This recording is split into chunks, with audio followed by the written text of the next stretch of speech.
और आपको गुजरात में हराएंगे इस बार। आप लिख के ले लो, लिख के ले लो, आपको ऑपोजिशन इंडिया गठबंधन गुजरात में हराने जा रहा है। जी हाँ, हम सबको अच्छी तरह से याद है कि राहुल गांधी ने बहुत ज़ोर शोर से और बहुत जज्बे के साथ, बहुत उसके साथ संसद में ये बात एक बार नहीं कई बार कही है, जब उन्होंने मोदी शाह की जोड़ी को चैलेंज किया है कि हम आपको गुजरात में हराएंगे। लेकिन सवाल ये उठता है कि राहुल गांधी ये बात यूं ही कह रहे थे या इसके पीछे सच में उनकी ऐसी मंशा थी कि मोदी शाह की जोड़ी को गुजरात में वो हराना चाहते हैं?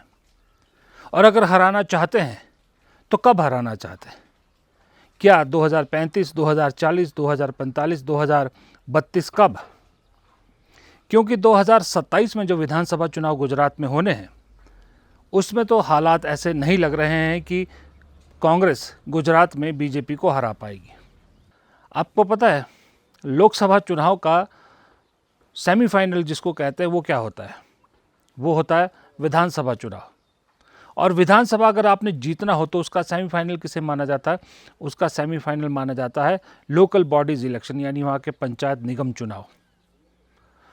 गुजरात में इस वक्त पंचायत चुनाव हुए, लोकल बॉडीज इलेक्शन हुए। मैंने एक दिन वीडियो बनाया था, मैंने बताया था कि किस तरह वहाँ बीजेपी बाकायदा जो भी सोर्स है, जो भी तंत्र उनके पास है, उसका इस्तेमाल करके बहुत से अपने उम्मीदवारों को निर्विरोध ही जितवा रही है। और जहां निर्विरोध नहीं जीत पा रहे वहां कुछ और कर रही है ताकि ये जो लोकल बॉडीज चुनाव है, स्थानीय निकाय चुनाव है, वो जीत सके। और कांग्रेस इसकी सबसे बड़ी खामियाजा भुगत रही है। लेकिन कांग्रेस खामोश है क्योंकि कांग्रेस के सबसे ज़्यादा उम्मीदवार जो है निर्विरोध के पक्ष में बैठे हैं। कांग्रेस हाईकमान कोई बात नहीं कर रही इस पर, कांग्रेस का कोई रिएक्शन नहीं आ रहा। बस मीठी मीठी खबरें आपके सामने आती है कि गुजरात में इतना जीत लिया, गुजरात में ये है, गुजरात में हुआ। सच्चाई कोई नहीं दिखा रहा। अब नतीजे आए हैं उन स्थानीय निकाय चुनाव के। अब कांग्रेस में कोई इस बारे में बात नहीं कर रहा। क्या नतीजे आए देखिए। 15 म्यूनिसिपल कॉरपोरेशन में से बीजेपी को 15, इंडियन नेशनल कांग्रेस को 0। 248 ब्लॉक पंचायत में से जो अब तक चुनाव आए नतीजे आए हैं, बीजेपी को 219, कांग्रेस को 19, सिर्फ 19। बीजेपी को 219, कांग्रेस को सिर्फ 19 और आम आदमी पार्टी को 10। 34 डिस्ट्रिक्ट पंचायत में से बीजेपी को 33, कांग्रेस को 0, बहुत बड़ा 0, और आम आदमी पार्टी को 1। और 24 नगर निगमों में से बीजेपी को, 84 नगर निगम में से बीजेपी को 78, कांग्रेस को 6 और आम आदमी पार्टी को 0। ये है जी चुनावी नतीजे विधानसभा चुनाव के सेमीफाइनल के। इसी तरह से इन सभी चुनाव का अगर आप वोट परसेंटेज भी देखोगे तो बीजेपी और कांग्रेस के वोट परसेंटेज में दिन रात का फर्क है। और इसमें आप जोड़ लीजिए जो निर्विरोध चुने हैं। ऐसे राहुल गांधी हराएंगे मोदी शाह की जोड़ी को, ऐसे बीजेपी को चैलेंज किया था, ऐसे हराया जाएगा? कहाँ है जिग्नेश मेवानी? बुरे से बुरे वक्त में गुजरात के बड़े बड़े सो कॉल्ड धुरंधर कांग्रेस के छोड़कर चले गए बीजेपी में। नए नए तीसमार खां सब गए, जिसमें हार्दिक पटेल टाइप के लोग। लेकिन जिग्नेश मेवानी बुरे से बुरे वक्त में कांग्रेस के साथ खड़े रहे। कभी असम पुलिस ले जाती है, कभी कुछ ले जाती है, लेकिन वो फिर भी कांग्रेस छोड़ के नहीं गए, कांग्रेस के साथ खड़े। लेकिन वो है कहाँ? उन्हें क्या जिम्मेदारी दी जाती है? उन्हें राज्य के बाहर तो भेज दिया जाता है, लेकिन राज्य में कोई बड़ी जिम्मेदारी, जो लॉबी है, एक जो बीजेपी के लोगों की लॉबी है, आरएसएस के सिंपैथाइजर हैं जो गुजरात कांग्रेस में, उनकी लॉबी है, उन्हें आगे बढ़ने ही नहीं देती। क्या जिम्मेदारी दी? एकमात्र सांसद जो वहाँ से चुन के आई, गनीबेन ठाकुर, क्या जिम्मेदारी है उनके पास? कहीं गुम हो गई हैं, नाम भी सुनाई नहीं देता अब ढंग से। उधर बीजेपी को देखिए, केरल में एक सांसद जीत के आता है तो उसे मंत्री बना देते हैं, या जो पुराना मंत्री है अगर वो हार भी गया तो उसे स्टेट प्रेसिडेंट बना दिया जाता है। कांग्रेस में जीती जिताई महिला आरक्षण की बात करें ना बीजेपी, और कांग्रेस भी कह रही है 543 में लागू कीजिए।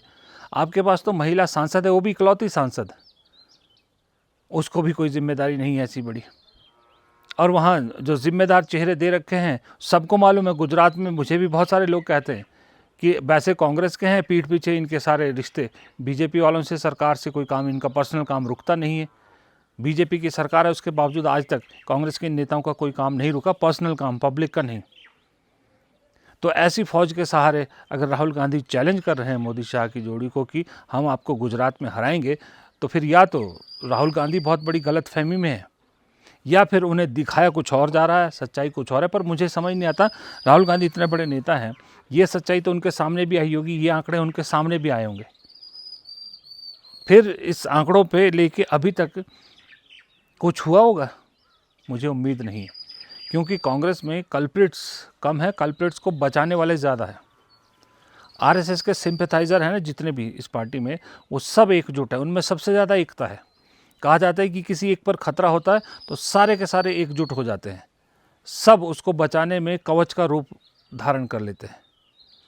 तो इस कवच के पार भेद पाना राहुल गांधी के लिए इस तरह से तो मुश्किल है। ड्रास्टिक चेंज, ओवरऑल चेंज जब तक गुजरात की कांग्रेस में नहीं दिखेगा तब मुश्किल है। एक बात और कही जाती है गुजरात के बारे में, गुजरात के जो लोग कहते हैं कि जो कांग्रेस की जो ज़मीनी नेता हैं, जो जन नेता हैं वहाँ, वो सब के सब बीजेपी में जा चुके हैं। जो अभी कांग्रेस में लीडरशिप बची है वो हवाई लीडरशिप है। वो चुनाव नहीं जीत सकते, अपने दम पे खुद का चुनाव नहीं जीत सकते, किसी और को क्या जिताएंगे, कुछ चंद को छोड़कर। तो ऐसे अगर आपकी यूनिट को चला रहे हैं, ऐसे आपके पास नेता हैं, तो फिर चैलेंज करने से पहले सोचना चाहिए। लेकिन मुझे फिर भी पता नहीं क्यों ऐसा लगता है कि राहुल गांधी ने ये बात कही थी, संसद में कही थी और उसके बाद भी कही है, तो कुछ तो सोच समझ के कही होगी, कुछ तो प्लान किया होगा, कुछ तो उन्हें लगा होगा। वरना उन्होंने ये कभी क्यों नहीं चैलेंज किया, हम तुमको मध्य प्रदेश में हराएंगे, हम तुमको महाराष्ट्र में हराएंगे, हम तुमको यहाँ हराएंगे, वहाँ तो नहीं। चैलेंज सिर्फ गुजरात को लेके ही क्यों किया? इसका मतलब बैक ऑफ द माइंड कुछ प्लान है, कुछ सोचा है। लेकिन मेरा फिर वहीं ध्यान आके अटक जाता है, फिर मेरा को प्रॉब्लम वहीं पर है कि प्लानिंग जितनी मर्जी बड़ी हो, दिख सब कुछ रहा हो, लेकिन जिस प्लानिंग को ग्राउंड में उतारना जिस टीम ने है, अगर उस टीम के पल्ले ही कुछ नहीं है, उस टीम में आपके सिंपैथाइज़र कम है, आरएसएस के सिंपैथाइज़र ज़्यादा हैं, तो फिर ये लंगड़े घोड़े भी नहीं है, ये बारात के घोड़े भी नहीं है, ये तो घोड़े भी नहीं है, खच्चर हैं सारे के सारे। अब इन खच्चरों को आप रेस में दौड़ाना चाहते हो तो ये तो पॉसिबल नहीं। खच्चरों का काम है माल ढोना, इन्हें माल ढोने में लगाइए और किसी काम के नहीं है। फिलहाल इस वीडियो में इतना ही। प्रदीप चौहान को दीजिए इजाज़त। नमस्कार।